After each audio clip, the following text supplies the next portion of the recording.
Sira itong deke sa nangyaring pagbaha nga kagabi dito sa Bantac sa Magpeta, Cotabato. Kung pansin niyo, ito pong dike na ito ay natumba dahil sa malakas na buhos ng ulan, may dalang hangin kagabi, at ito yung naging dahilan kung bakit umapaw itong tubig sa Bantac River dito sa mga kabahayan na inyo pong nakikita.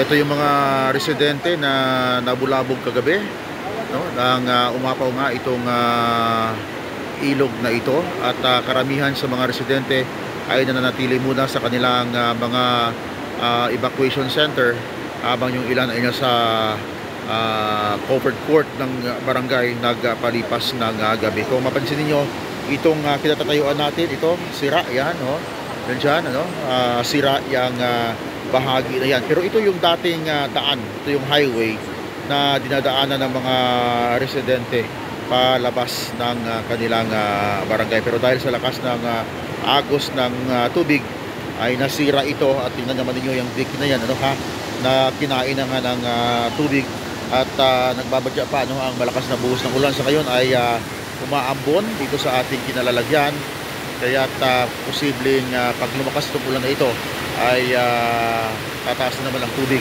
dito sa sapang ito.